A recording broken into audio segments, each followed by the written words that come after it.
ಇನ್ನು ಮುಂದೆ ನಿಮ್ಮ ನೆಚ್ಚಿನ ಧಾರಾವಾಹಿಗಳ ಫುಲ್ ಎಪಿಸೋಡ್ಗಳು ಸನ್ ನೆಕ್ಸ್ಟ್ ಆಪ್ನಲ್ಲಿ ಮಾತ್ರ. ಸಾರಿ. ಪರವಾಗಿಲ್ಲ ಬಿಡಿ, ಅವನಿಗೆ ಅಭ್ಯಾಸ ಆಗಿ ಹೋಗಿದೆ.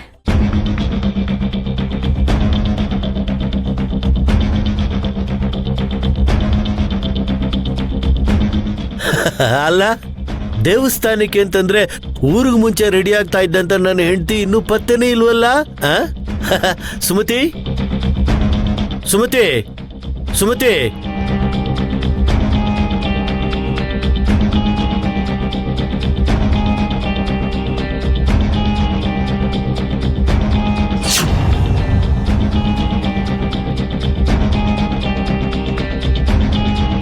ಇದೇನೆ ಶಾಲು ಓದ್ಕೊಂಡ್ ಬಂದಿದೀಯಾ? ನಡುಗ್ತಾ ಇದೀಯಾ? ಯಾಕೆ, ಏನಾಯ್ತು? ಅಯ್ಯೋ, ರಾತ್ರಿ ಎಲ್ಲ ತುಂಬಾ ಚಳಿ ರೀ. ಜ್ವರ ಬಂದಾಗೆ ಆಗ್ಬಿಟ್ಟಿದೆ. ತುಂಬಾ ಸುಸ್ತಾಗ್ತಾ ಇದೆ ರೀ. ನೆನ್ನೆನೆ ಒಂದ್ ಮಾತ್ರೆ ತಗೊಂಡಿದ್ದಿದ್ರೆ ಎಲ್ಲ ಸರಿ ಹೋಗೋದು. ಮನೆ ಹಿರೀಕಳಾಗಿ ನೀನೇ ಹೀಗಂದ್ರೆ ಹೇಗೆ? ಏನ್ರಿ ನೀವು, ಈ ಜ್ವರ ಕೆಮ್ಮು ನಗಡಿ ಎಲ್ಲ ನಮ್ಮನ್ನು ಕೇಳ್ಕೊಂಡೇ ಬರುತ್ತಾ? ಅಪ್ಪ, ನೀವೆಲ್ಲ ಹೋಗಿ ಬನ್ನಿ, ನಾ ಮನೆಯಲ್ಲೇ ಇರ್ತೀನಿ. ಆಗಲ್ಲ. ಅಯ್ಯೋ ಅತ್ತೆ, ಇಷ್ಟು ಸಣ್ಣ ಜ್ವರ ಏನೂ ಆಗಲ್ಲ, ಕಷಾಯ ತಗೊಂಡ್ರೆ ಸರಿ ಹೋಗುತ್ತೆ. ಬನ್ನಿ ನಮ್ ಜೊತೆ ಹೋಗೋಣ. ಅಯ್ಯೋ, ಆಗಲ್ಲಮ್ಮ, ಬರಕ್ಕಾಗಿದ್ರೆ ಸುಮ್ಮನೆ ಇರ್ತಿದ್ನಾ? ನನ್ಗಾಗಲ್ಲ. ನೀವೆಲ್ಲ ಹೋಗಿ ಬನ್ನಿ, ನಾನಿಲ್ಲೇ ಕೈ ಮುಗಿದು ಬಿಡ್ತೀನಿ.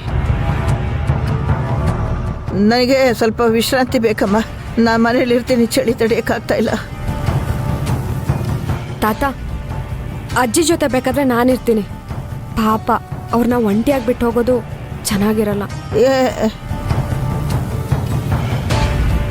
ಏ ಪದ್ಮಿನಿ, ನೀನ್ ಯಾಕೆ ಸುಮ್ಮನೆ ತೊಂದರೆ ತಗೋತೀಯ?